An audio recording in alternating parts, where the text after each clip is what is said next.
लेकिन लोकतंत्र का महाउत्सव भी है और ये लोकतंत्र का महाउत्सव घाटी में आज देखने को मिल रहा है, जहां पर सेकंड फेज की वोटिंग हो रही है और इस सेकंड फेज की वोटिंग के दौरान जबरदस्त उत्साह भी है। मेहमानों का खास पैनल इस वक्त हमारे साथ मौजूद है, उनसे चर्चा कर लेते हैं। जाहिर बात है कि पार्टीज के अपने अपने दावे इसी बीच में है, लेकिन अनिरुद्ध प्रताप सिंह है बीजेपी के प्रवक्ता, हमारे साथ जुड़े हुए हैं। सारिका सिंह है कांग्रेस की प्रवक्ता। सोहेल काजमी वरिष्ठ पत्रकार के तौर पर इस वक्त हमारे साथ मौजूद है। स्टूडियो में सर्वेश पाठक जी राजनीतिक विश्लेषक के तौर पर और राहुल लाल जी राजनीतिक विश्लेषक के तौर पर इस चर्चा का हिस्सा है। आप सभी का बहुत बहुत स्वागत करती हूं, लेकिन शुरुआत करना चाहूंगी अनिरुद्ध प्रताप सिंह आप ही के साथ, क्योंकि उम्मीदें कितनी हैं।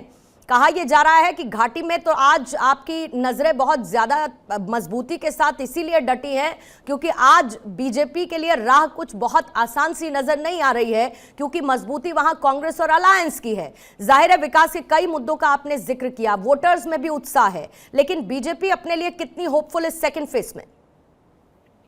पूर्णिमा जी, आपके चैनल के माध्यम से सबसे पहले मैं अपील करना चाहूंगा कि ज्यादा से ज्यादा लोग जम्मू कश्मीर में बाहर निकले और वोटिंग करें और लोकतंत्र की इस महापर्व में भाग लें। आप वहां पे देखिए कि किस तरीके से पहले क्या होता था। वोट का मतलब होता था, चुनाव का मतलब होता था कर्फ्यू, चुनाव का मतलब होता था मर्डर, चुनाव का मतलब होता था कि घर से नहीं निकलना, चुनाव का मतलब होता था बाइकआउट। आज देखिए लाइन लगी हुई है। अभी मैं आप ही के चैनल देख रहा था, सुबह 8:30 बजे के आसपास जबरदस्त लाइन लगी हुई है। महिलाएं घर से बाहर निकल रही, पुरुष घर से बाहर निकल रहे, युवा घर से बाहर निकल रहे हैं। एक जबरदस्त उत्साह का माहौल है वहां पे।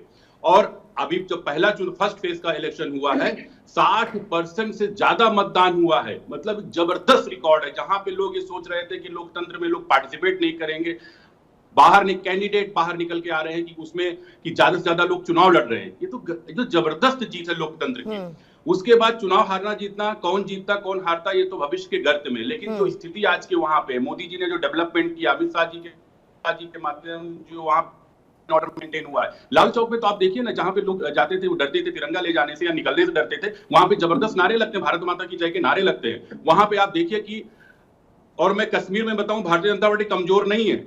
घाटी के अंदर 3 डीडीसी की सीट भारतीय जनता पार्टी के पास में है। हमारा अपना ही मित्र एजाज वहां पे चुनाव लड़, जबरदस्त तरीके से चुनाव लड़ रहा है। वहां पे आप देखिए, रिपोर्ट करिए तो लाल चौक पे वो जीतने के कंडीशन में है। तो ऐसी नहीं कि वहां पे भारतीय जनता पार्टी की स्थिति कमजोर है। हम लोग वहां पे ऐसी स्थिति में सरकार बनाने की सिचुएशन में आ रहे हैं। लेकिन मैं ये कह रहा हूं कि इस लोकतंत्र के महापर्व पे सबसे ज्यादा लोग बाहर निकले, वोट करे, वोट का एक जबरदस्त रिकॉर्ड बनाए, क्योंकि सब लोगों की नजर उसी पे है।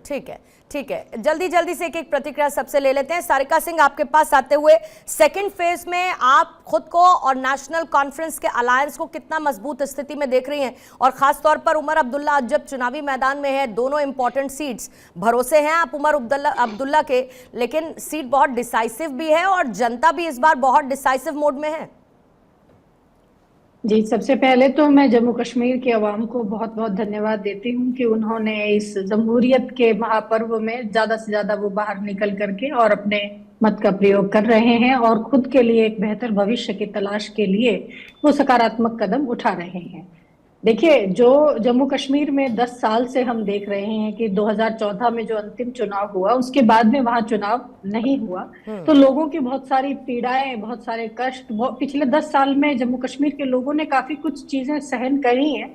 उनके अंदर एक आक्रोश और इनकी एक भावना है कि वो अपने आप को अभिव्यक्त नहीं कर रहे हैं। जैसा कि आपने देखा 2019 में भी 370 हटा करके, और एक पहली बार देश में ऐसा हुआ कि एक स्टेट का दर्जा कम करके उसको यूनियन टेरिटरी बना दिया गया। तो उससे भी लोगों के अंदर आप पाएंगे कि क्योंकि लोकतंत्र के अंदर ये बहुत जरूरी है कि लोग जो है वो अपनी समस्याओं को लेकर के अपने चुने हुए व्यक्ति तक जा पाए। लेकिन जब ऐसे कोई रिप्रेजेंटेटिव्स ही नहीं है, क्योंकि हर व्यक्ति के लिए ये पॉसिबल नहीं है कि वो जाकर के एलजी के दरवाजे पर खड़ा हो और उनसे अपने लिए बिजली की मांग करे, उनसे अपने लिए पानी की मांग करे, उनसे अपने लिए बच्चों के एम्प्लॉयमेंट की बात करे, महिलाएं अपने रोजगार की बात करें, महंगाई की बात करें, ये पॉसिबल नहीं है।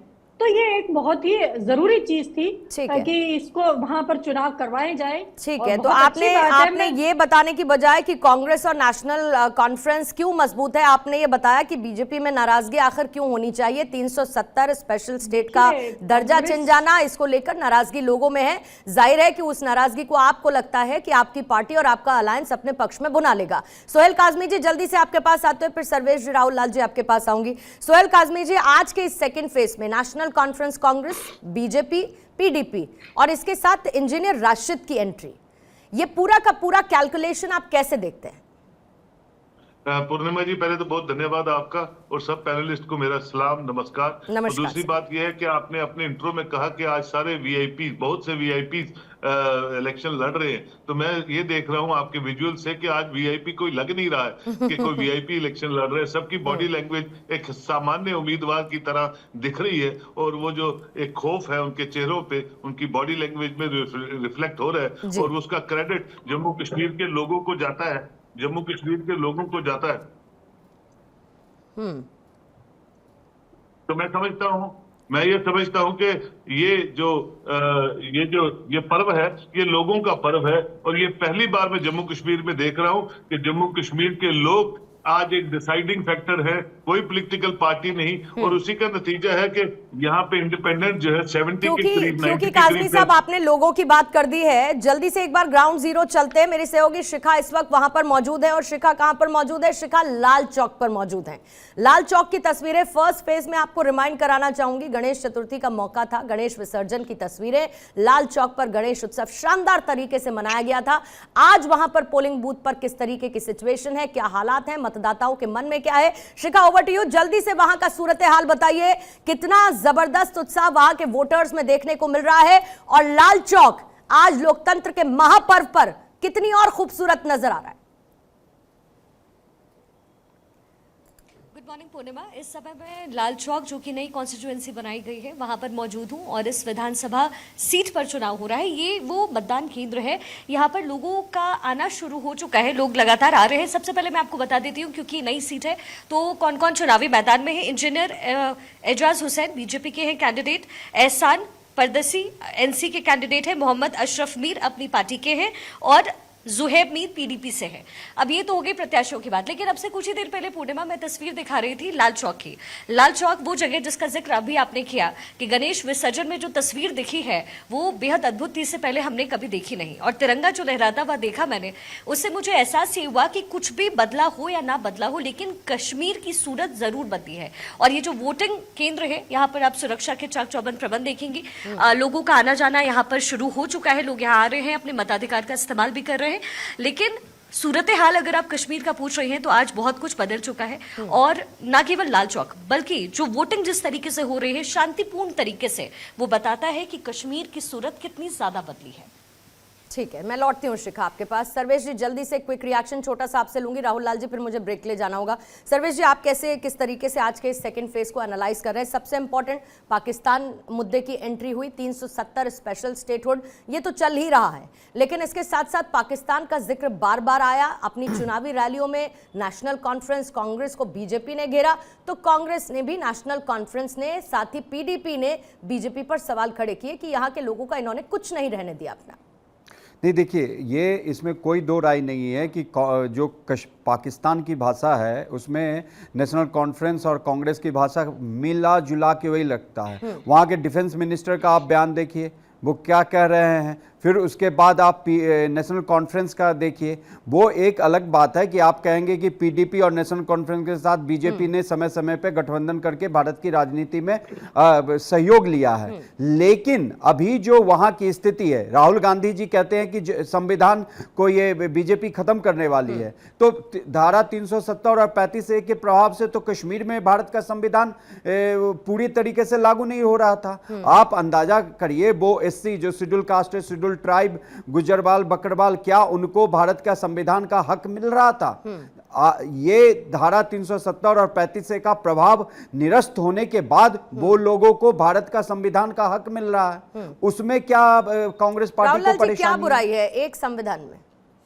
देखिए, मुझे लग रहा है कि कांग्रेस पार्टी ने तो इस मामले पे कुछ टिप्पणी भी नहीं की है। यहाँ पे कांग्रेस नहीं, नेशनल कॉन्फ्रेंस ने तो की है। नेशनल, देखिए, मैं बार बार कह रहा हूँ कि नेशनल कॉन्फ्रेंस एक अलग पार्टी है, कांग्रेस एक अलग पार्टी है।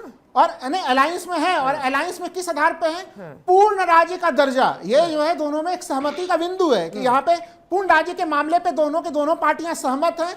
और ये भारतीय जनता पार्टी की बड़ी विफलता है कि 5 वर्ष पूरे हो चुके हैं, वहां पे 370-35 से हटे हुए और अब तक उसको पूर्ण राज्य का दर्जा नहीं दे सके। अरे विफलता क्या है? विफलता, जब सरकार को मैंने आप इससे पहले मेरे समय में बोले थे, इसलिए मैं आपको आज टोक रहा हूं। आप समझ जाइए कि बीच में बोलने का क्या